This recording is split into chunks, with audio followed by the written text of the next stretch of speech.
for the last 3 years at least, we have been trying to carve out a niche for ourselves in international studies, in the international study of Islam, as carving a niche out for ourselves on Islam and decoloniality.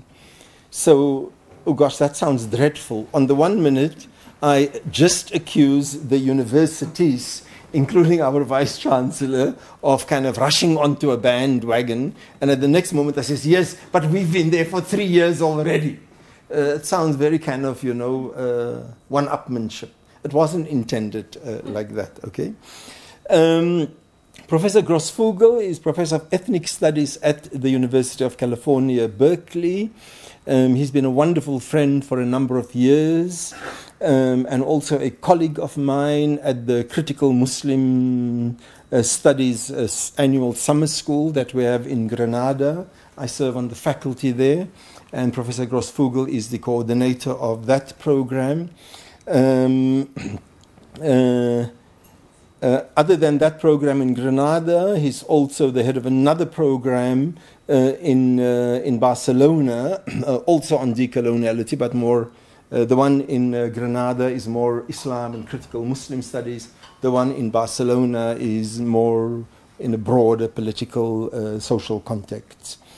UNISA, for the last few years, has been running a summer school on decoloniality.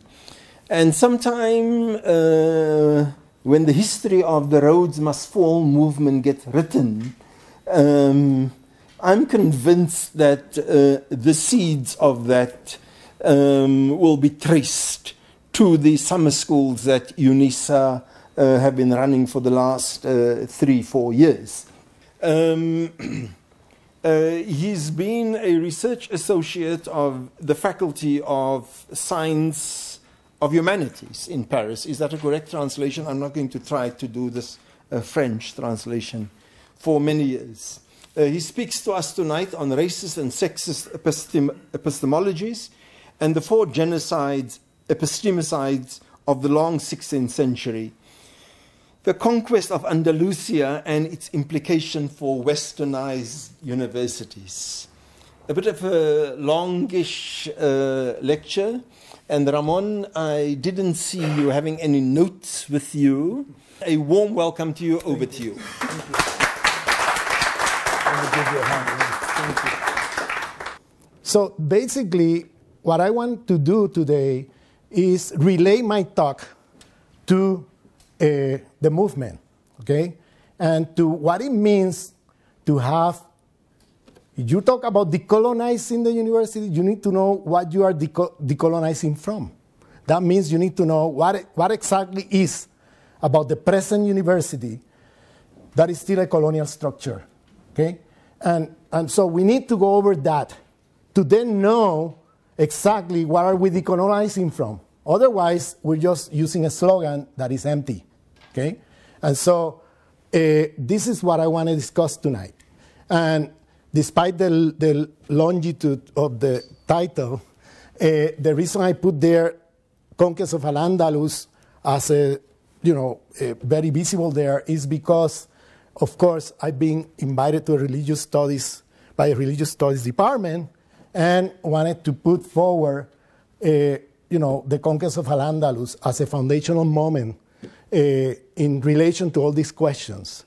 The first thing I want to say is if you watch carefully at the structures of knowledge of the university today, you see that basically in most of the disciplines in the social science and the humanities, what we read as a trend, okay, with exceptional professors going out of their way to do something different, but as a trend, what you have is Western males of 5 countries as the canon of thought of the disciplines in the social science and in the humanities.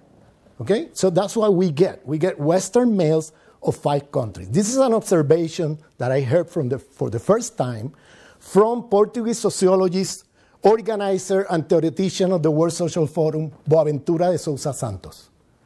When I heard that, I was shocked. And at the moment, I said, isn't he maybe exaggerating? I mean, and then I look around, I say, he's right. I mean, you go over each discipline, and the canonical authors are white males of 5 countries. The name changed across the disciplines, but the nationalities are the same. Okay? So I'm like, wow. I got shocked when I heard that for the first time. So I kept working along this observation. It's an empirical observation. It's not even, you don't need to theorize to see this. Just go over the curriculum. Just go over what is requested from the students as theory. Just go over all these questions in different fields and disciplines in university, and you find this over and over again. So I have several observations and then a question. First thing that I found is that when we talk about the fact that you have Western males of 5 countries being the canon of thought of all these disciplines, that means that if theory is always produced in relation to social historical context and problems, theory is not coming from thinking from a cloud. Theory is always human beings face problems and we try to produce some kind of way of solving the problem, and you have from theoretical knowledge to practical knowledge about how to go about it. And so the theories produced by Western males of 5 countries are fundamentally thought in relation to the social historical problems that they were facing. That is, when I say the 5 countries, is France, Germany, Britain, USA, and on the side, Italians, on the side. But it's fundamentally, you find, depending on the discipline, different names, but the same nationalities repeated over and over again in different fields of knowledge. So when you look at this, that means that the social historical experience of these 5 countries are giving us the theories to understand the rest of the world, because we're supposed to apply these theories elsewhere. We're supposed, when we go to the university, we're supposed to go and learn this, what these authors have said, and apply it to other realities, the rest of the world. This is the assumption, okay? The problem is that when you're talking about social science, humanities, etc., we're talking about knowledge that is produced in relation to very particular conditions and contexts, where these authors have thought certain things, but have not thought in terms of other things. That is, the problems, social historical problems of what happened in other regions of the world, okay, that have a different history and different social conditions, those problems haven't been thought by these authors. That has been thought by other authors, okay? And part of what happened is that we are, in a sense, caught in the trap of taking authors that have thought about problems in these 5 countries, that then we try to look at the world through the lenses of these authors and try to understand what happened elsewhere in relation to what these authors have produced: social theory, anthropological theory, political theory, history, philosophy, you name it. Okay, you go over the fields and you get this issue. And then the authors that are not part of this canon, that have thought about the same problems but from other geopolitics of knowledge and other body politics of knowledge, are usually out of visibility in those disciplines. They're completely out. So, and also they are inferiorized relative to the white male authors of these 5 countries. They are inferiorized. They're not seen as equal to equal. They're seen as inferior to the knowledge produced by males of 5 countries. Okay? So to decolonize, the first thing we need to do is to name things in a proper way. So if this is the foundation, epistemic foundation of the university, then this is not the university. this is something else. Because that means if we say the university, it's as if it is a neutral space. It's as if it is some kind of space that is neutral and objective and neutrality, universal, etc. When in fact, what we're having as structural knowledge is a very provincial knowledge disguised as universal. In the sense that we are having knowledge produced in relation to problems of certain parts of the world, while the problems of other parts of the world, you're supposed to understand them through the lenses of the theories that have been produced in relation to the particular social historical experience of these 5 countries. And there you have a form of epistemic colonialism. The moment you're taking knowledge produced from another geopolitics of knowledge and try to understand the rest of the world with those lenses, that where the social historical reality of those places are completely different. So you have in the canon of the disciplines, I will call the university then a Westernized university. I prefer to name it that way. And the Westernized University is a global structure of power. The Westernized University is today a fundamental structure of the world system, because it doesn't matter where you go, you could go to Western University in Pretoria, Johannesburg, in New Delhi, in Rio de Janeiro, in New York, in Paris. You're going to read the same guys the moment you enter a classroom. So there's something there about this structure that is not just a structure that you can name as national or local or provincial. No, this is a global structure, and it's entangled with other forms of power of the modern world. That is, it is a machine of producing the Westernized elites across the world, okay? And Westernized elites that are going to then are crucial to the production of the international division of labor, the global capitalism, the modern world, modern colonial world, and so on, okay? So you have the intermediaries produced intellectually through the Western University everywhere. The elites that are going to do the job, that are going to be the intermediaries between the West and the rest, today, in most part of the world, are produced through this Westernized University. The epistemology and the epistemological foundation of this university, I want to also name it.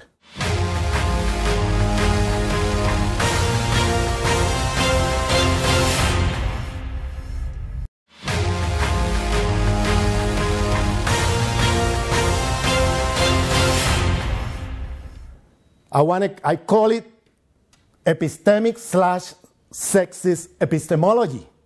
Racist/sexist epistemology. Racist/sexist epistemology. Why I call it racist? Because it inferiorizes knowledge, critical knowledge, from all over the world.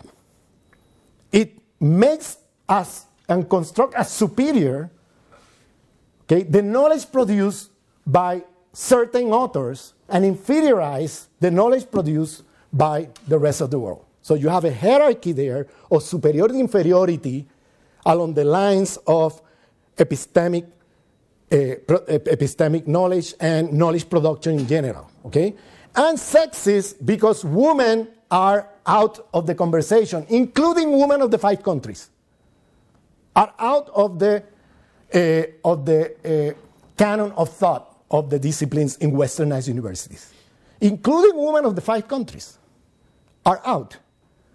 When you start looking at the canon of thought, I'm not saying that there's nothing happening that is, and I'm not saying this in absolutist ways. I'm saying it as the trend, as the hegemonic trend, because of course, there are always professors, some of them present in this room, who are doing an effort going out of their way to not fall into the traps of the epistemic racist sexism of the Westernized University and bring epistemic diversity to whatever they're dealing with, okay?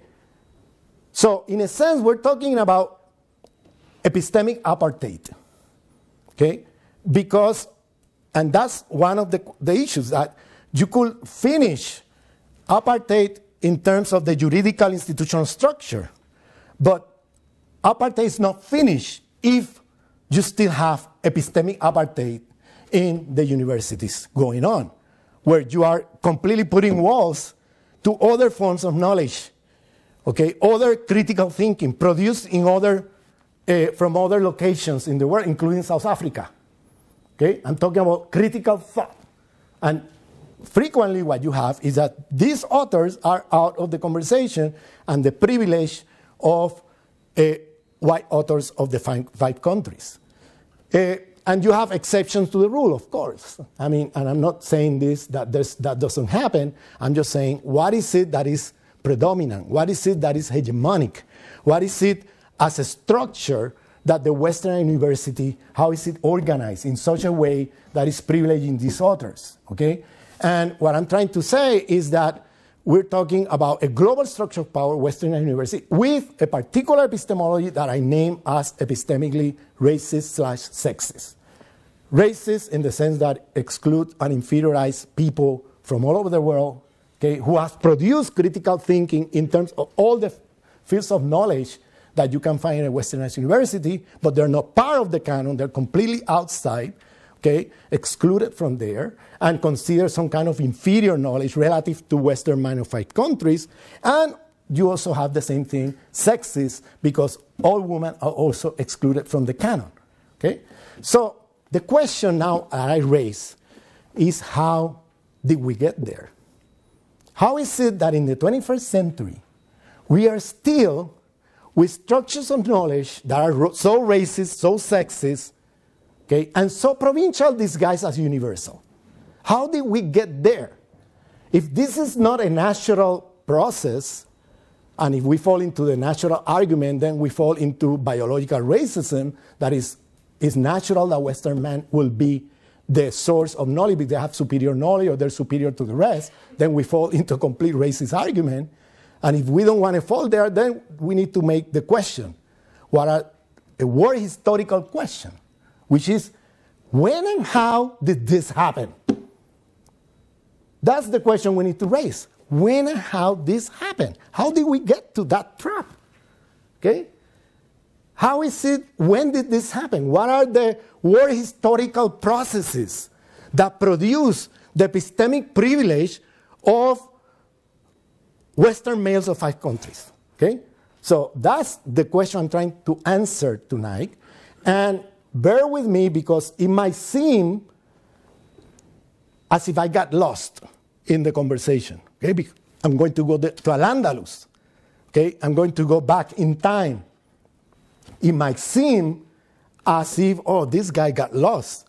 No, you see how we're coming back to answer the question. But to answer the question, to put it forward, I'm going to talk about 4 genocide epistemicides of the long 20th century. Genocide, killing of people. Epistemicide, destruction of their knowledge, that are constitutive of the epistemic privilege of white men of five countries. And that happened in what is called the long 16th century, 1450 to 1650. Okay? In that process is the formation of what is called the modern world. It's the formation of modernity.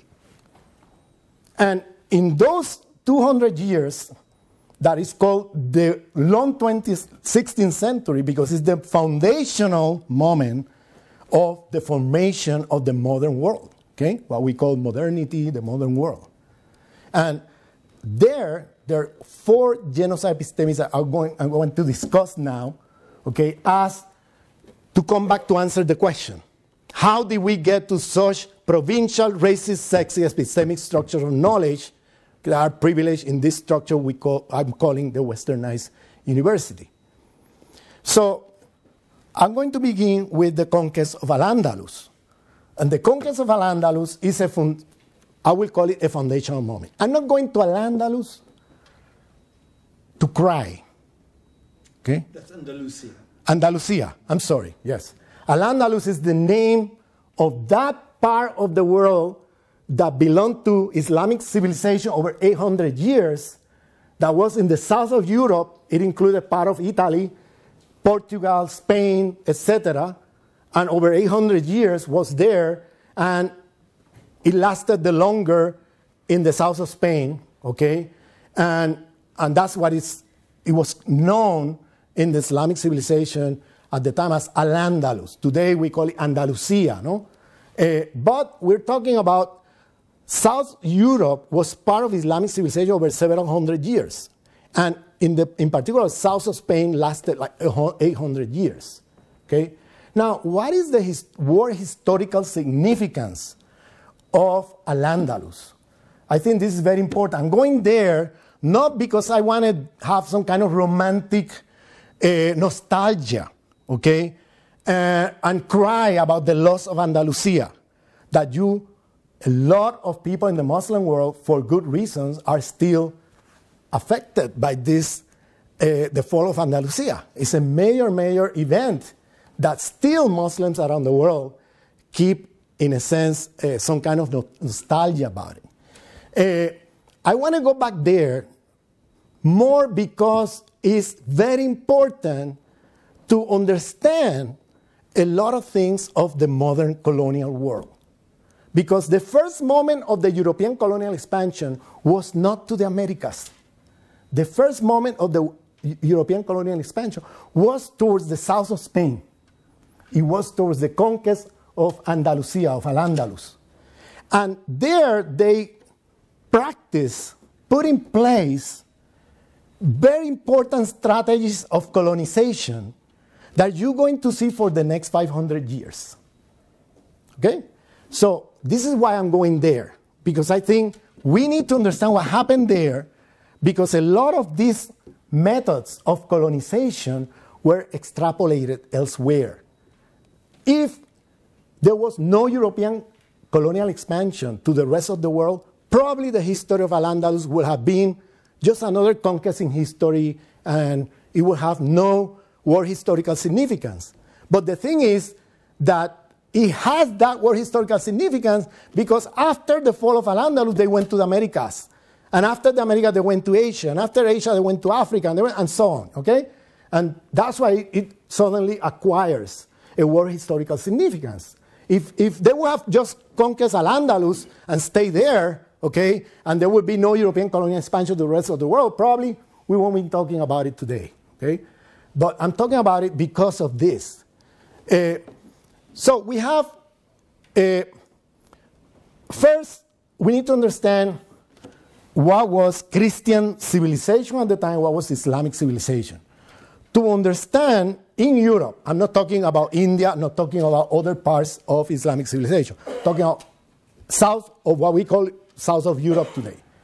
So you have there, in the Christian side, you have basically the following structures. Everywhere, every time they were conquering the territories, they were practicing what we call today ethnic cleansing. That is, they will be cleansing the territory from Jews and Muslims and basically killing those who are not, refuse to get converted. And those who stay alive are those who are forced to conversion. Okay? And so it was a process of ethnic cleansing of the territory. Okay? So you have there, and then they will, in a sense, occupy the territory, okay, with a Christian population coming from the north. Then they will take the land, properties, house, etc. Okay? And resources. So the people who were, so basically you have the people who were directly colonized and forced to conversion. They were put in something called the encomienda. Okay? The encomienda is a structure of coerced labor where those who were converted by force, they were put in this form of coerced labor, okay, to work for the encomendero. The encomendero was one of these Christians coming from the north, taking over the land, okay? And they will be surveilling labor, exploitation of labor, but also the encomendero is in charge of surveilling their conversion. They wanted to make sure they were not faking conversion. So they will be surveilling both coerced labor and their conversion. Okay? And so the job of the encomendero was that. Another thing you have in the structure of power was that in the Christian side, you have a structure of power of unity with homogeneity. What that means is in Christendom, okay? I differentiate Christendom from Christianity. Okay? Christendom is when you have Christianity as the ideology of state power, etc. And so during that period, you have Christendom in power, and there was a notion of unity without difference in the sense that anybody who was different will be associated with evil and will be expelled from the land or burned alive, accused of being with the demon. Okay? This happened during medieval Europe. Europe at the time was a very obscurantist place, isolated from the world in many ways, in terms of trade, commerce, world production, as well as knowledge. Okay? Because it was the church at the time impeded the development of critical knowledge, science, and so on. Scientists, that part of this dualistic structure of Christendom, of the goods and the bads, evil forces, spiritual forces, basically produced this situation where if you were, for example, experimenting with other forms of life or what we call nature, okay, scientists, etc., you'd be suspicious of playing with evil forces, okay? And a lot of the scientists have either hide to do their work, or there were many burned alive, okay? Because they were, in a sense, playing with some kind of evil forces. That is, everything you find around that question the dogmas of the church were immediately seen with suspiciousness, okay? And placed on the side of evil. That means that you have a civilization, in this case European Christian civilization at the time, that was basically having problems with the question of science. Couldn't develop science, okay? Second, difference with other minorities, such as other groups, other religious beliefs, and so on. There was no space for them in Christendom. They were perceived as some kind of suspicious people, evil people, and so on. Okay?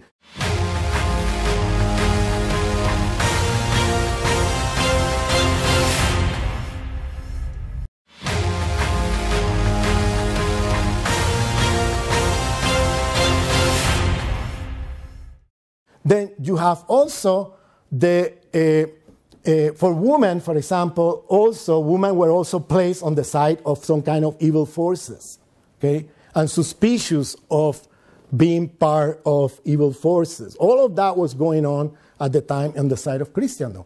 In Islamic civilization, because of the notion of tawhid, of unity with difference, there was no problem if you discover something in nature that is new, that we didn't know about, because there was no dualism between evil and spiritual, in the sense that with the notion of tawhid, if you discovered something there, you were celebrated because this is part of the creation, and you discovered something we didn't know about the creation of Allah, for example. And so, scientists were celebrated on the side of Al-Andalus, okay? While in the other side, scientists were burned alive, okay? In Islamic civilization, there was the coexistence of different spiritualities, different identities in the context of Al-Andalus, where you have Christian, Jews, and other people, other religions, other identities, within the Islamic territories, in which Christian, Jews, etc., have the rights, etc., recognized, while in the other side, it was an impossibility for you to be in the territory coexisting with the Christians, okay? Because here you have the notion of unity with difference, okay, or diversity within unity, and in the other side you have homogeneity as unity, you see, or unity with homogeneity. Those notions, I think, were very important. This goes back to Christendom, the 4th century, Constantine, and the formation of Trinitarian Christianity as opposed to Unitarian Christianity. I don't have the time to go there. It's very long. I have in YouTube lectures of 2 hours on this, and I don't have the time because all of this it goes traced back to the 4th century after Jesus Christ, which is that period of Constantine, the emperor, when he became Christian, okay? And that was a way of, if you cannot fight them, join them, because Christianity was an anti-imperialist movement against the Roman Empire, and it was challenging the empire, so they decided to become Christians to neutralize the struggle of the people, you see, and then transform the theology of Unitarian Christianity towards Trinitarian Christianity. And so the notion of Tawhid was already there in the Unitarian Christianity, and they destroyed that and turned it into Trinitarian and dualistic, the goods and the bads and things like this, as part of developing the emperor's privilege and resacralizing the emperor. Because part of what was happening is that the Christians were challenging the sacredness of the emperor, because the Christians were saying, you are just a terrestrial power, okay? Allah is beyond, and you are just a terrestrial power. You're not sacred or the Son of God on earth. And so they start challenging all this stuff. And so to resacralize the emperor, they became Christian and transformed the theology from Unitarian to Trinitarian. Long thing, 2 hours to explain that.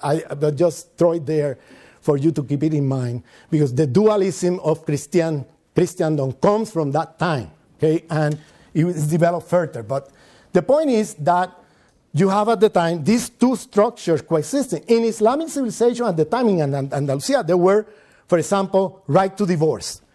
There are cases of many women in the Christian side across to the Muslim side to be able to divorce. Okay, this is very interesting stuff happening in Spain at the time, okay, between the two coexisting civilizations. As you know, in Christianity, divorce is a recent thing.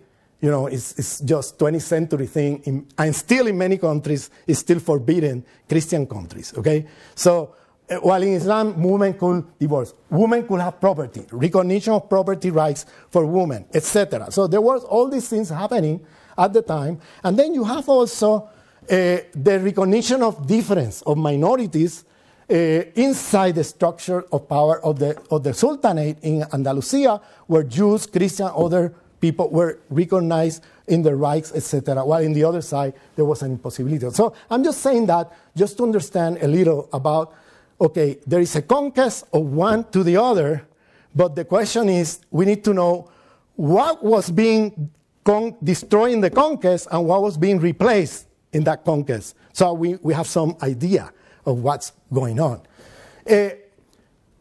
Otherwise, it's, the conquest of Andalusia. So what? Okay, what is it about? Well, it's about a form of power that is being destroyed, that have the characteristics I just mentioned, in this case, Islamic civilization in Andalusia, and the imposition of the other form of power that I've been describing as Christendom, imposed there. Okay, so this is like what happened. Now, the issue is that in terms of colonial methods, the encomienda that I mentioned, they brought Christians from the north, take over the land, take over properties, etc. And this is what in colonial history is known as settler colonialism. Encomienda was an institution put forward as part of a settler colonialist project that began there in Andalusia. They cleaned the land from Muslim and Jews, and then they occupied the land with Christians. And those Muslim and Jews who survived the conquest by being forced to conversion were then submitted to the encomienda for coerced labor and forced conversion and surveillance of the conversion. The other thing they did was burning the libraries. Just to have an idea about the difference of the two civilizations in relation to knowledge production, keep in mind that at the time, the Cordova Library has 500 million books in Cordoba, okay, during Islamic civilization. Granada Library has 250,000 books. The largest library in Christian Europe at the time did not have 1,000 books. Just keep that in mind, just to give you, like, what is the relation to knowledge of the two civilizations that are coexisting to each other there, okay? You know, in Christian Europe, you couldn't have a library of that big, okay? And the relation to knowledge was so obscurantist that, for example, if you read a book of Aristotle or Plato, you'd be at risk of being burned alive. It was forbidden to read the Greeks. How did the Greeks arrive to Europe? They arrived through the Islamic philosophers of Andalusia. That's how Greek philosophy arrived there. Okay? And all the knowledge of the time, like knowledge about astronomy, knowledge about medicine, knowledge about all this knowledge were highly developed in Islamic civilization, especially Andalusia, because it was connected with that corridor that goes from Africa, Middle East, South Asia, east of China, Indonesia, in Mindanao, in Philippines. Knowledge was going back. It was not only trade, but also knowledge, translations, etc., going back and forth. While Christian Europe was, in a sense, isolated in an obscurantist way from the rest of the world at the time. Okay? So you have also in the period of Andalusia, all this knowledge arriving to what we call Europe today, okay, and influencing also people on the Christian side that will go to the other side to check it out, okay, and to see all these books, etc. So they start translating some of the books from Arabic to Latin and so on, okay. That's how the Greeks arrived to, and a lot of the sciences. Just keep in mind that we celebrate Copernicus, right? 600 years before Copernicus, the school of Baghdad have already made the demonstrations of that we today attribute to Copernicus. And there is the book of George Saliba demonstrating how Copernicus was using the material from the school of Baghdad, okay? In the book of George Saliba on Islamic sciences and the Renaissance, okay? Where he shows the influence of all science. How did that arrive there? It arrives through the libraries of Al-Andalus. And what happened is that when they were burning the libraries, they have people who could read Arabic and take out books that they found, that they were curious about and put it on the side. And all those books were taken to the church, okay, to the authority of the church, to Toledo and later to Rome. And so these books arrived to Europe with all this knowledge, and this is at the foundation of what we call modern sciences. These modern sciences were, in a sense, an appropriation of Europe over the knowledges and sciences coming through the door of Andalusia into Europe. Okay? So that process is bearing history, because what we get later is an erasure of that memory, and what we get later is the celebration of white European males as the ones who have produced science, while a lot of these white European male scientists were already influenced by the knowledge coming from Islamic civilization. But this is erased in history. So we have two processes here, genocide and epistemicide. When they burn the libraries, when they conquer, they burn libraries, and part of the attempt is to precisely, today we have a good language for that with the computers, delete a program and then re-upload another program into the computer. So part of burning libraries is not only that you're attempting to destroy the knowledge of the people you're conquering, but also you're trying to destroy the memory. Okay? You're trying to destroy the history and then put in place a new program. You delete and put in place a new program. with a new narrative from the point of view of the conquerors. You see, so this is part of what happened in Andalusia.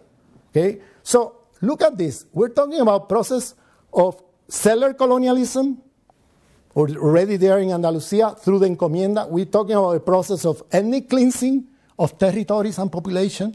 We're talking about a process of epistemicide, okay, attempting at destroying the knowledge, structures of knowledge, as well as the memory. And then the forced conversion that is going to now become very important, because after 3 generations, 4 generations of people converted to Christianity, that memory is lost. And after burning the libraries, then you don't have access to alternative narratives. And so immediately you have a process of colonial mentality or colonizing the mind of the subjected people. Okay, so all of this is happening there. And then there's another thing happening there, which is that now they put a structure of power or political authority that have the pretension of having the identity of the state corresponding one-to-one to the identity of the population. This is the moment of what we can be calling the proto-nation-state idea. The idea of the nation-state, one state with one identity and one population. Okay? Now, this is already happening in the conquest of Al-Andalus. This is very important. So you have settler colonialism, epistemicide, and the beginnings of this thing we call nation-state. Because they are imposing a political authority of one identity, Christians, and one population. Everybody has to be Christian. Even if you were Muslim, you have to be converted to Christianity, otherwise we kill you. So everybody has to be the same. Christianize or I'll kill you was the slogan. Okay? So now what happened is, here comes Columbus with the enterprise of the Indies and arrive and meet with Elizabeth. Okay? Queen Elizabeth and King Ferdinand, 1490, 1491. And here come with the enterprise of the Indies. Enterprise of the Indies, that's another long conversation. I don't have the time to discuss, but he was going with maps. This idea that he was risking his life, because at the time people believed that the earth was flat and he would go like this at some point, and he took the risk of going there. That's fairy tales. That's nothing to do, because at the time people knew that the world was rounded. And Islamic civilization have already demonstrated this. And also Chinese and Muslim civilization both have already developed the technology to navigate in deep sea, okay, in the deep ocean, without having to go through the shores. Okay, all of that was already known. Columbus knew this stuff. He was a trader of maps. So he had a lot of these maps that were produced by Muslim navigators and Chinese navigators that were historical maps, world maps where you can see the cartography of the world, etc. So he knew where he was going, but the only problem he had was that the maps couldn't be understood by any European. Because at the time, Europeans didn't know about those maps. He knew that there was this line on the other side in the maps, but he didn't know how to name that. So he thought he has arrived to India. He thought he was in India.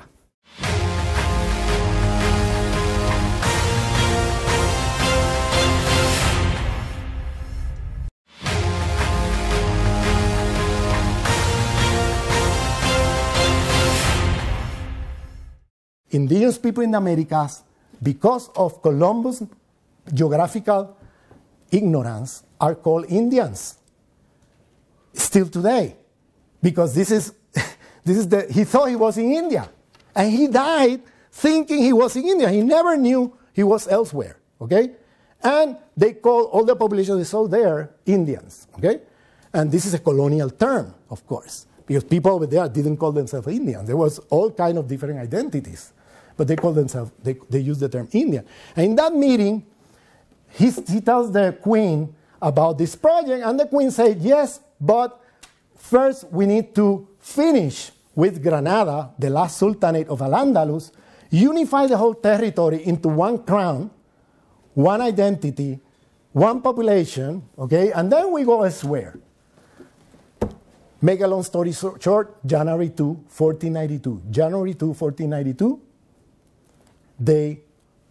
is the fall of Granada. Okay?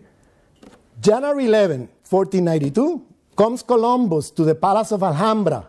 If you know Granada, Palace of Alhambra. So they occupied the palace of the Sultanate administration, and immediately King and the Queen established their court there, and that in one of the rooms, Columbus met with the Queen and get the royal authorization and the resources, gold, money, to go into the first voyage to the Americas. Okay? Now, the interesting thing is how, when he arrived, then he arrived to Americas October 12th. I'm using Americas as a term to understand each other. That place was not called the Americas at the time. It was called, had many names. There were places called Tahuantinsuyo, other places called Teotihuacan, other places called Abiayala. There are other indigenous names there. So this Americas name is another colonial term. The same way as Indios, Indians is another colonial term. But anyway, I'm saying the America for the purpose of understanding each other. So he arrived to America October 12, 1492. That's 10 months after the meeting with Elizabeth. And he goes down the boat, 1 hour, 2 hours. He comes back. I call him the first Western anthropologist. Okay? You know that you have a lot of British, French, German anthropologists, Americans. They go study a so-called tribe. They go 2 weeks to a tribe, and then they write a book, and then they're experts of the tribe. Okay?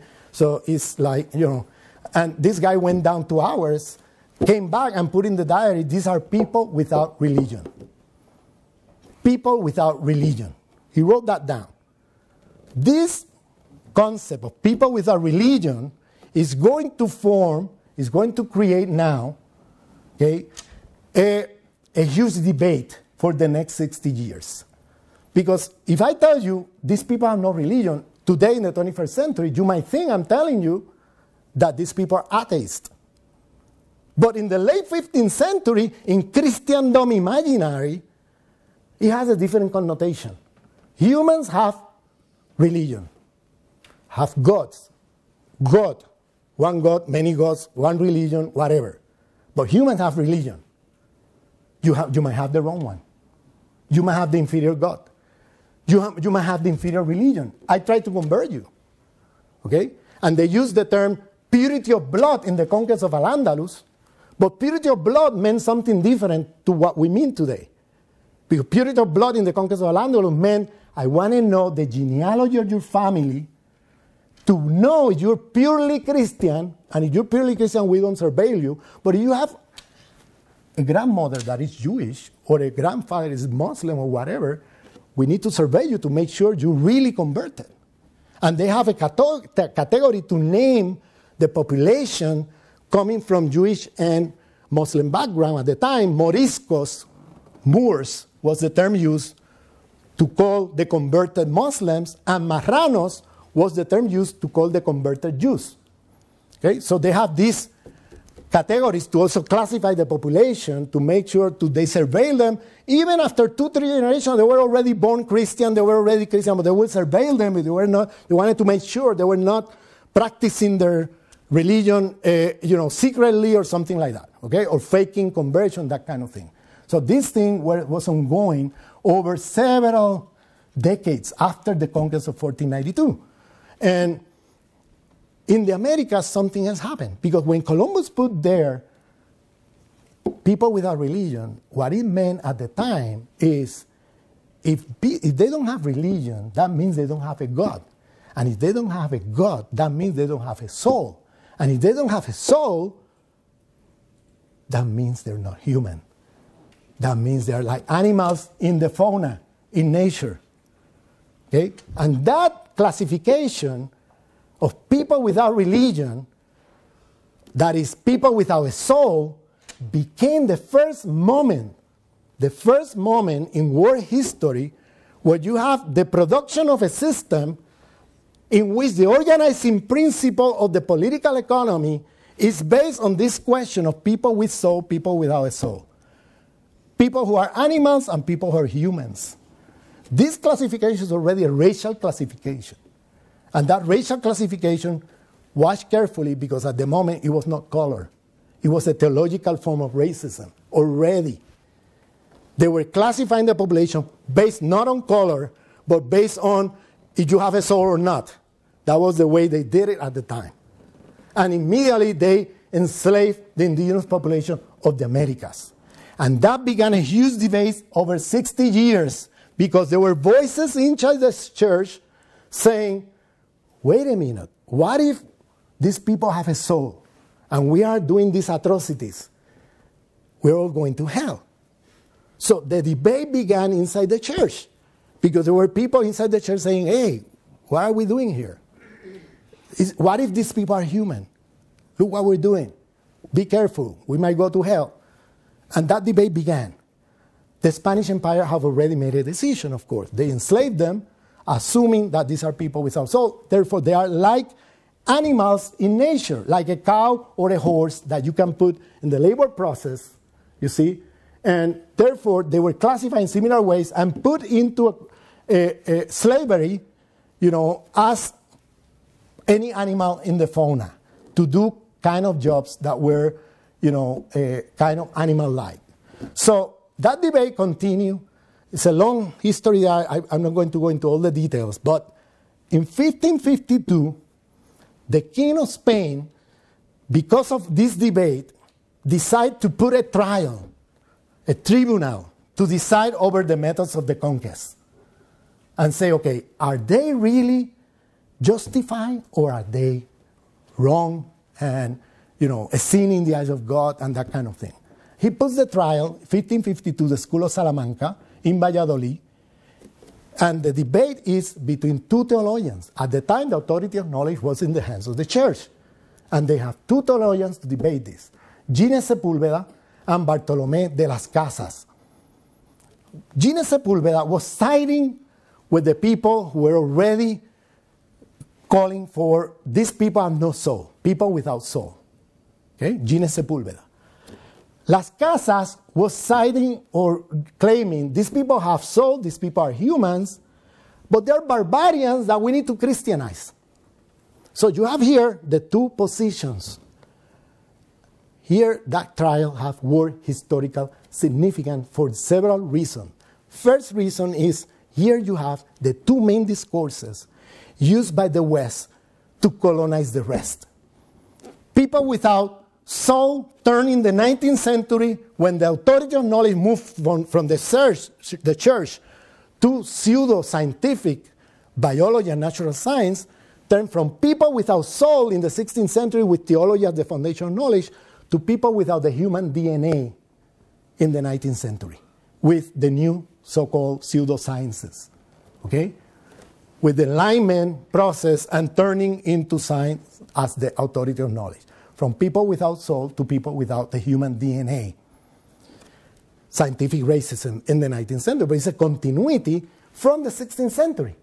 In the 16th century, you already have this notion of the human, the non-human, the human and the animal. Okay? The racist notion is already there with a theological argumentation.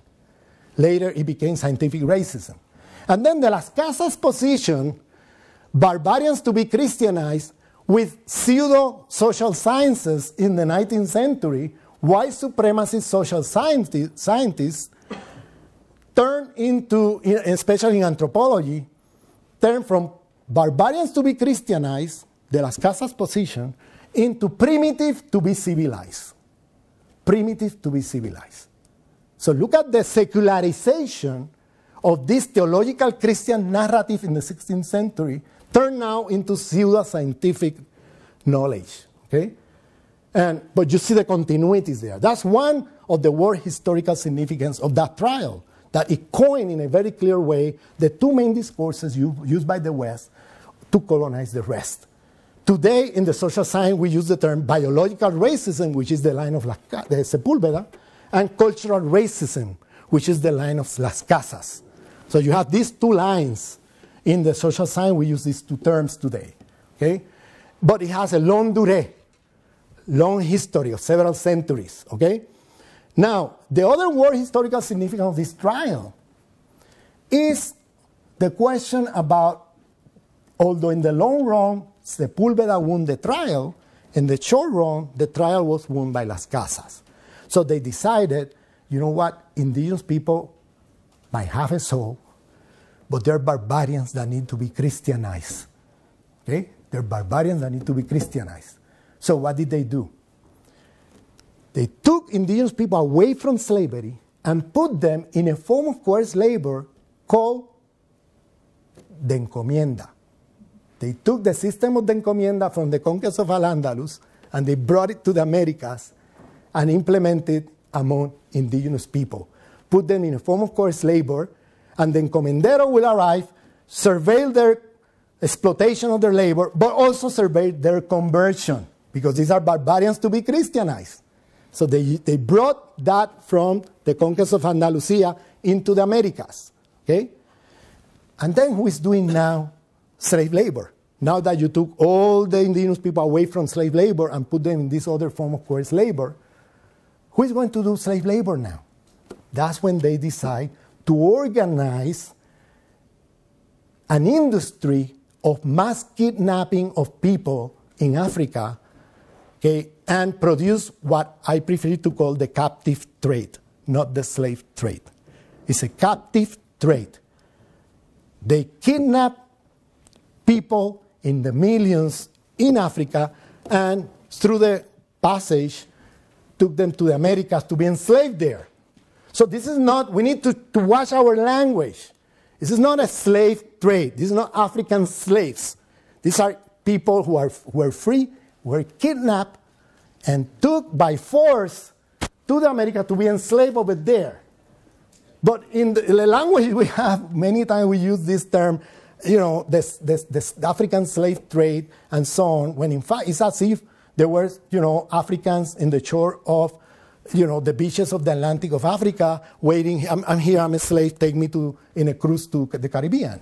No, we're talking about something more profound. That is the kidnapping, mass kidnapping of people, okay? And taken in mass numbers to the Americas to be enslaved there, okay?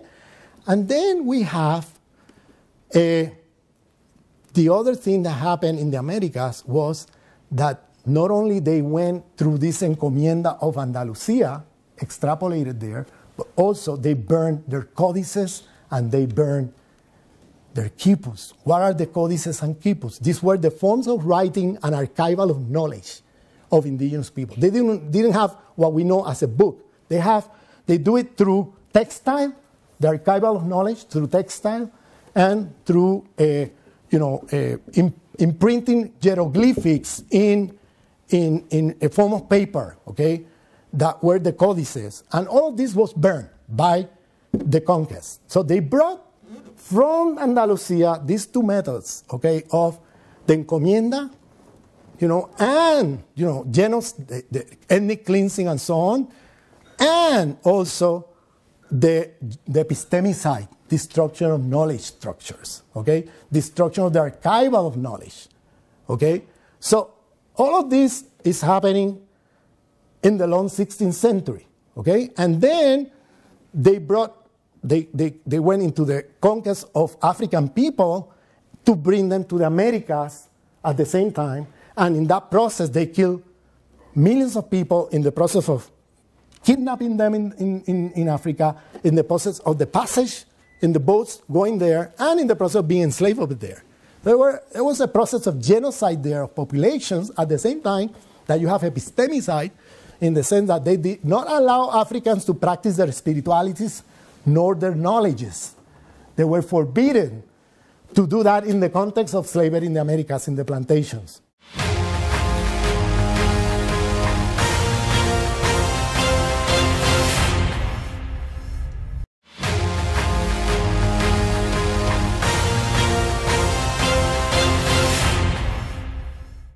So you have a process here of genocide, epistemicide happening in all these levels. Then what happened? In the conquest of Andalusia in the 16th century, it continues, okay? It continues to the 16th century. And then what happened? We have seen how the methods of the conquest of Andalusia were extrapolated to the Americas. But now we're going to come back and look at how the conquest of the Americas are going to reshape the conquest of Andalusia. How is that? Now they start reclassifying the Moriscos with the concept of soulless people. Now they start saying Moriscos are soulless people. This is a very important moment. Please pay attention to it. This is a very crucial, important moment of world history, because this is the moment when medieval Islamophobia and medieval Judeophobia turn racial. Which is, what do I mean? Islamophobia and Judeophobia in the Middle Ages and in the conquest of Al-Andalus is still not a fully racist thing. It's still a form of religious discrimination. I want you to convert to me. That's it, okay? If you don't do it, then I can even kill you for that, but I still conceive you as a human. What happened with the concept of soulless people that comes from the conquest of Al-Andalus, from the conquest of the Americas, with the narrative about indigenous people of not having a soul, is that when it comes back to Andalusia, it transformed the old religious form of discrimination, Islamophobia, Judeophobia, and turned them into racial, because now the question is not anymore that you have the inferior God or the inferior theology. The question is now that you yourself, you are an inferior person. Because now the question is more profound. It's about the humanity of the person. You're a soulless being. Therefore, you are more in the animal sphere than in the human sphere. And these were the Moriscos. Now we're talking third and fourth generation of Christians, not anymore Muslims, born Christians, baptized Christians, that are going to be classified as people without a soul. Okay, so this is very important. Now the theology is not the issue.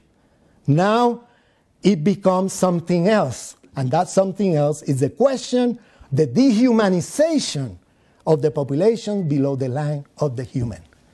So we saw how the conquest of Al-Andalus influenced the conquest of the Americas, but now I'm talking about how the conquest of the Americas reclassified and influenced the conquest of Al-Andalus. You see? So these are not linear histories. These are histories that are going back and forth. Okay? And we need to understand this in this dynamic way. Now, there is a fourth genocide epistemicide that is happening at the same time, which is also very interesting, but usually we don't put together. And that fourth genocide epistemicide is the conquest of women in Europe, where they are being burned alive, accused of being witches. There is a mass genocide of women in Europe that now, at the same time that you have the conquest of Al-Andalus, genocide epistemicide, against Muslim Jews, the conquest of America, genocide epistemicide against Africans and indigenous people. Now you have another genocide epistemicide in the conquest of women in Europe accused of being witches. And they're going to be burned alive. While they were burning the books of Al-Andalus and they were burning the codices and quipus of the indigenous people in the Americas, in the case of women in Europe, this was knowledge that was transmitted orally from generation to generation, not through books. The books were their bodies, and so they burned their bodies. They were the books. Their bodies were the books. They were the ones carrying the knowledge, ancestral knowledge, because in fact they were indigenous women. They were indigenous people all over the world. We know that. Today we have this idea, because of the modern racist project, that when we think of indigenous people, we always think about people who have dark skin. These were blonde-haired, blue-eyed women.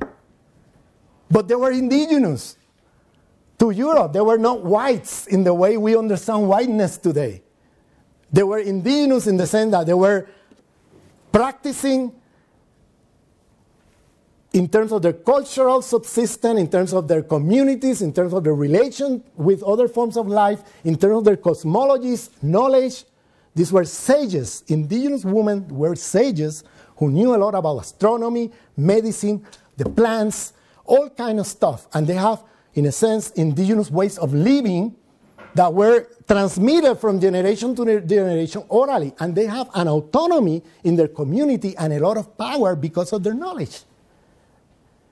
That's when the new capitalist aristocracy that is expanding to America and creating a new capitalist world market with the expansion to the Americas, now they go after them because they see them as a threat to the patriarchal structures of the new imperial colonial Europe. So the process of colonization and destruction of genocide epistemicide was not only towards the people elsewhere, it happened inside Europe too. They went after the people or the population or the communities that were not fitting into this modern colonial project, that were in a sense a challenge, and that were in a sense having some kind of power and resistance to the project. So they went in a mass way after this woman and they burned her alive, accused of being witches. So far I've been talking about genocide epistemicide against Muslim Jews in the conquest of Al-Andalus, genocide epistemicide against indigenous people in the conquest of the Americas, genocide epistemicide against African people in the conquest of Africa and the enslavement, mass enslavement of Africans in the Americas, genocide epistemicide against women inside that territory we call today Europe. Okay? So here you have the formation of the racial patriarchal structures of the modern world. The modern world was constructed and built upon the shoulders of sexism, racism, of patriarchy, and racial structures of domination. Why I'm saying that? You'll see that in a second. Now we go to the 17th century. In the 17th century, we go to a philosopher called René Descartes. René Descartes is considered to be the foundation of modern Western philosophy, right? And René Descartes, that's a question mark because it's another discussion. I don't want to go there because Enrique Dussel claims that Descartes, in fact, was repeating many of the things of the philosopher, theologian, Christian theologian of the conquest of the Americas. And he was trained with the Jesuits who were already reading the books produced by Suarez, by Las Casas, by Sepúlveda, all these people. He was trained in a school in France with all this literature, all this, they were highly influenced, but that's another discussion. The point is that he's considered a foundation of modern philosophy. And here comes Descartes and say, I think, therefore I exist. Okay? This is a famous slogan. What he's doing there is he's taking, remember, Christian Europe had to secularize to be able to produce science. That's not the case in China. That's not the case in the Islamic civilization. That's not the case of the Mayas in America. Had the most precise calendar of the world in 1492 with an immense capacity of prediction of lunar and solar eclipses. Okay? And we know it's an amazing calendar in terms of prediction, all of that, but we don't know how they did it because they burned the codices. You know, and so we don't know how they arrived to that knowledge, but the knowledge is there, you know, that they got there, you see? Through some kind of empirical science, we don't know, okay, how they did it. But anyway, the point is that you have all these developments going on elsewhere, and here comes Descartes and say, I think, therefore I exist. And the I think is an idolatric I think. What I mean by idolatric is that he says that this I is going to extrapolate the attributes of the Christian God into this I. If Christian God can produce a knowledge beyond time and space, he transferred that to this I. He's going to secularize the attributes of Christian God into this I. He's going to say, this I can produce a God-I view. And that God-I view means that it can produce a knowledge that is the knowledge of all knowledge. It can produce a knowledge that is beyond time and space, universal beyond time and space. It can produce a knowledge that is objective in the sense of neutrality. Okay? It can produce a knowledge that is not situated, non-situated. Okay? So now you have, look, today, we still carry on in social science Cartesian criteria to say what is valid scientific knowledge and what is not. Be careful, because this is still pretty much alive, the Cartesian epistemology. But the point is that Cartesian epistemology is going to claim that this I has a God-I view. Okay? And therefore, it falls into idolatric perspective. This I thing is idolatric. It thinks of himself as God on earth. Okay? And so the question is, how come in the mid-17th century, you have now, for the first time in world history, a philosophical tradition that is founded on the assumption, on the arrogance, or the arrogant assumption of thinking that this I, that is going to be the new foundation of knowledge away from God and away from the church, is God-like. Okay? Is the God-I view. Okay? And the question Enrique Dussel raises, philosopher of liberation in Latin America, is what are the military, political, economic conditions possibility for that? But before we go there, Descartes needs two things to claim the God-I view. Ontological dualism, that is, he needs to have a dualism of mind and body as two different substances to be able to claim the God-I view. Why? What if the mind thinks from a body? What if the mind thinks from a body? If that's the case, you cannot claim a God-I view. And you cannot claim a God-I view because that means you're thinking from a particular location in the world, you don't have a God-I view, you're situated, you see, and therefore you cannot claim a God-I view the moment your mind is in a body. But if you claim that there is a split between mind and body as two different substances, and you put the mind to be floating, and thinking from a cloud, unsituated knowledge, okay? If you make that claim, then he needs that ontological dualism to be able to claim the God-I view. So the mind is floating in a cloud like God, okay? And it's a point of view of all points of view. It's not determined or conditioned by anything particularistic in the world. That's what allows then this I to produce a knowledge that is beyond time and space, which is the God-I view, okay? And a knowledge that is the knowledge from knowledge, okay? Or the point zero, in the sense that is objective as neutral, you see? Now, the other thing he needs is methodological solipsism. Methodological solipsism. That is, the subject is going to arrive to certitude in knowledge through a monologue that raises question and answers question with himself, and the gender here is on purpose, okay? I will explain why. With himself, right? A knowledge where is going to be produced in an internal monologue. That's the methodological solipsism. Why he needs that? To make the God-I view claim. What if human beings produce knowledge dialogically in social relation with other human beings? Then the whole argument falls apart of the God-I view. That means you're producing knowledge in relation to a concrete social historical condition. That means you're not God. You're limited, okay? And therefore, the whole thing falls. That's why he needs also methodological solipsism. But then comes Dussel and asks, from where is this guy thinking from? What is the geopolitics of knowledge of Descartes? Where is he thinking from? Okay?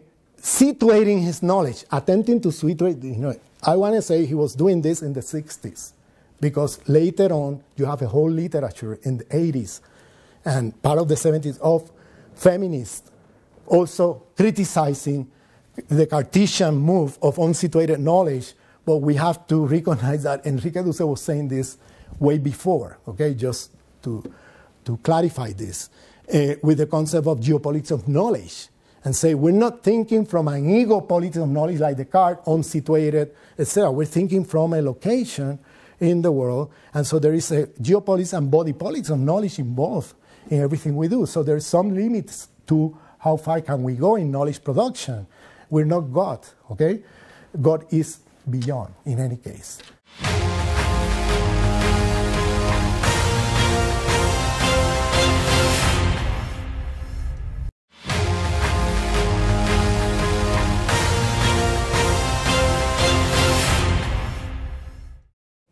So the point is that here he answered the question, said, this I think, the conditional possibility of this idolatric I think, is 150 years of I conquer, therefore I exist.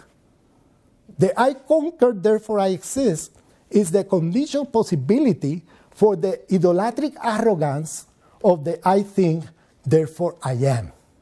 Okay? So the point he's making is that you cannot delink this Cartesian move, okay? And I'm talking more about the appropriation of the car in relation to empire and empire building, okay? Because this is what happened, like the Cartesian move that inside Europe became some kind of critique to the limits that the authority of the church were putting in the production of science, you see? It was appropriated by the European empires and now turned, you see, back into the colonies, you see, and make it into a kind of epistemology of colonization and domination. Okay? I want to make that distinction clear in the narrative. And so what he's saying, that the constitutional possibility of that arrogance of claiming God-like knowledge is 150 years of I conquer, therefore I am. Once you become the center of the world in terms of conquest, then you get rid of God and you will become God on earth. But what I want to say is the following. What I want to say is that, and this is like a supplementary point I made to Dussel, which is the translation from the I conquest to the idolatric I think is not automatic. You could have I conquer without turning or resulting in an idolatric I think. What turns the whole thing into the idolatric I think is that the I conquer and the I think are mediated by I exterminate, therefore I exist. It's the I exterminate that comes in and mediates the I conquer with the idolatric I think. Why do I say I exterminate, therefore I think? Genocide, epistemicide. By the time Descartes is writing, he's writing from Amsterdam at the moment that Amsterdam becomes the new center of the European world system that is created with the 1492 European expansion to the Americas. Okay? Now the Dutch, after the 30-year war, displaced the Iberian Peninsula, and the Dutch become the new center, Amsterdam. And Descartes is theorizing from there. Okay? So, when he says, I think, therefore I exist, in the common sense of the time, in the common sense of the time, and this is why I'm insisting on the I exterminate, therefore I exist, in the common sense of the time, it was very clear after the conquest of Al-Andalus that I could not be a Muslim and could not be a Jew. After the conquest of the Americas, that I could not be, in the common sense of the time, an indigenous person. After the conquest of Africa and the enslavement, mass enslavement of Africa in the Americas, that I could not be an African. After the conquest of women in Europe, that I could not be a woman, not even a European woman. In the common sense of the time, it became very clear who was that I. Who was that I? And that I is who is left. Western man. But now it's not any Western man. Because after the 30-year war, you have the split of North and South Europe. So now, the Iberian man is already subalternized relative to Northwestern European man. Even though the Iberian Peninsula began the whole thing, and all the racist project, they ended up subalternized inside Europe, displayed by the Dutch. Later came the British, etc. Okay, but they became subalternized as south of Europe, inferiorized relative to that Western, Western, Northwestern Europeans. And now we're talking about a very restricted, notion of who is the I. Okay, is Western man, well, it's not any Western man. Here comes 100 years later Kant, and Kant, I mean, we read all these authors with a lot of generosity, because we read Descartes and we read, I think, therefore I am. Oh, that's me. No, that's not 80% of humanity and most of the people in this room. Okay? We read the transcendental subject of Kant and we say, oh, he's talking about me. No, you're very generous, because when he writes in his anthropological writings, it's very clear who is the transcendental subject. He says, white man north of the Pyrenees Mountains. The Pyrenees Mountains are the dividing mountains between Spain, the Iberian Peninsula and France. He said, north rationality is in the white. Now, Kant is using color, because after the the enslavement of Africans, then you have the color racism coming with a force and displacing this old theological racism, okay? And now he's saying, white men north of the Pyrenees Mountain have access to rationality, and the yellow man, black man is indigenous people in the Americas, have no rationality, rational beings. And of course, he doesn't talk about women, because women are out of the conversation for these Enlightenment philosophers. And so now you have the structures of knowledge where you have Western men of very particular locations, okay, not any Western man, becoming the authority of knowledge. And now the first Westernized secular scientific university is Humboldt University in Berlin in the 18th century, that is based and founded under a Humboldtian Kantian philosophy. And from the beginning, they have as a structure of knowledge epistemic racist sexism there that are produced as part of or are constitutive, are being constituted by these 4 genocide epistemicides that I've been describing to you in the long 16th century that gave Western men of the 5 countries the privilege over the West. Okay? And now this university is going to be globalized and becoming now, this type of university becomes the university, the Western University is going to be a global structure of power of the world system, okay? Carrying over this Eurocentric fundamentalism all over the world, okay? And this racist, sexist epistemology all over the world, okay, disguised as some kind of universal, scientific, objective, etc. knowledge. To finish, the question is the following. Why is it that in the 21st century, that's why I'm so happy with the, Rhodes Must Fall movement in South Africa, because they are challenging this. And they're putting on the table the fundamental questions that need to be put in relation to all these questions, which is decolonize the university. Why is it that in the beginning of the 21st century, we are in the 21st century, why is it we still carry over these provincial, racist, sexist structures of knowledge? How is it that we are still with that? There is an answer to that. My answer is the following. In the 16th century, my answer is the reason why these structures of knowledge are still with us, with a force, and haven't been overcome, is because they are tied and entangled with the structures of power. Coloniality of knowledge is entangled with the coloniality of power. And that's why they're still there. 16th century, Christianize or I kill you. Millions of people killed in the name of Christianize or I kill you. If my knowledge is superior to yours, I know what is truth, I know what is reality, and I also know what is good for you. It doesn't matter what you say is good for you, because whatever you say is inferior knowledge to me, and I know better than you what is good for you. So if I have to kill you to save your soul from your barbarianism, I'll kill you. And it's good for you. Millions of people killed in the name of that. 19th century, civilize or I kill you. Millions of indigenous people killed in the 19th century all over the world in the name of civilize or I kill you. I know what is better for you.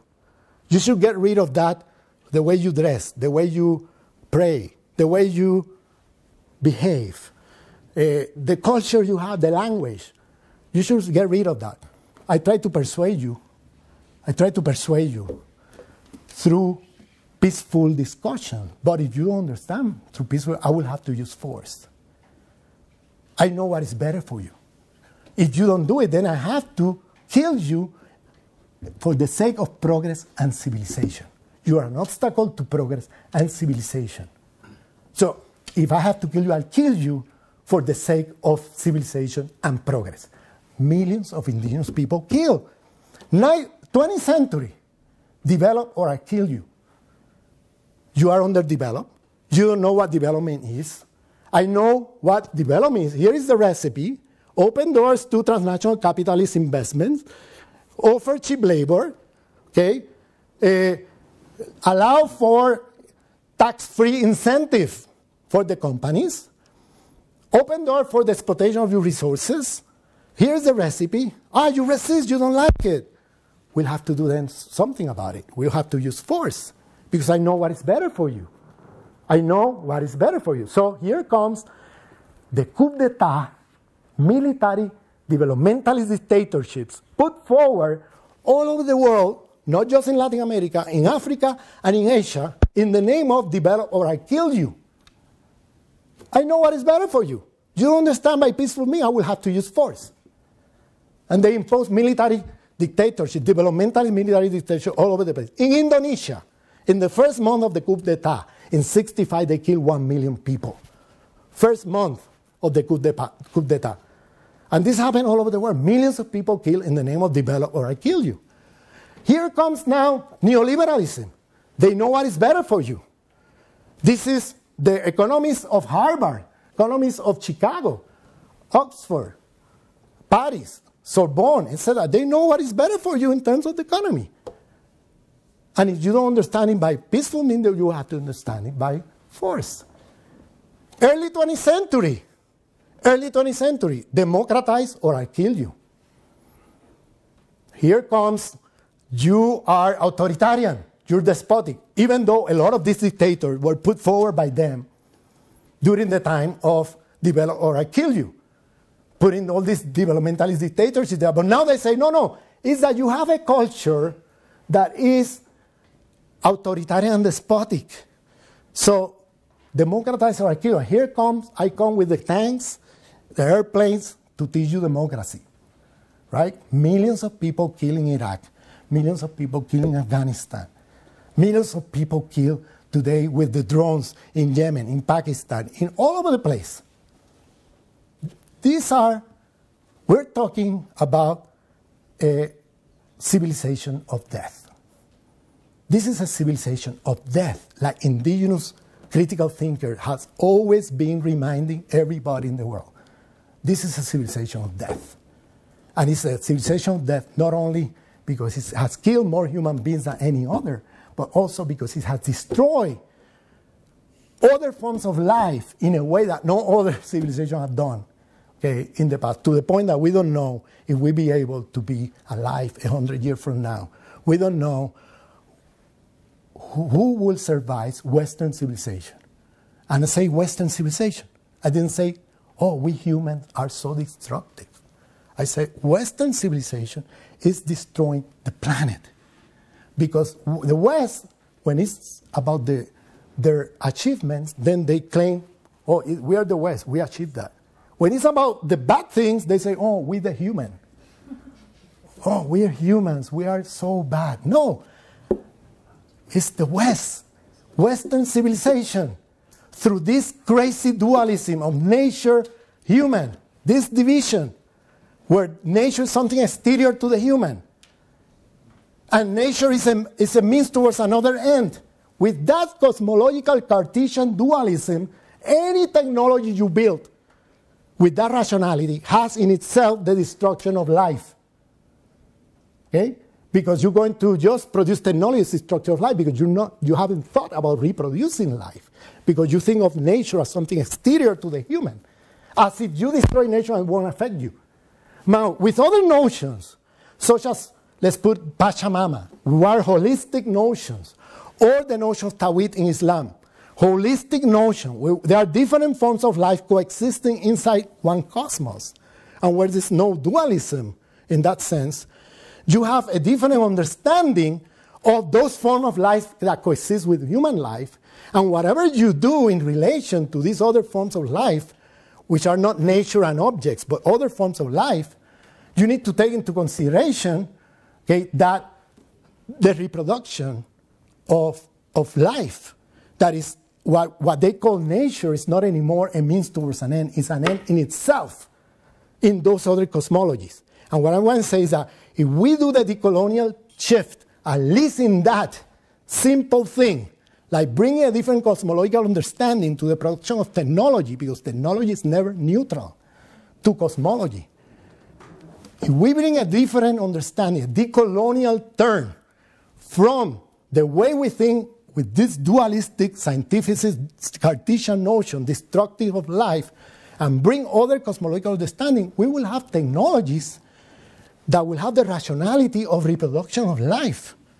But the problem with Western civilization is that it has destroyed other forms of cosmology that are holistic and brought this dualism that brings and produces technologies that destroy other forms of life and life in general, to the point that we don't know which species will survive Western civilization.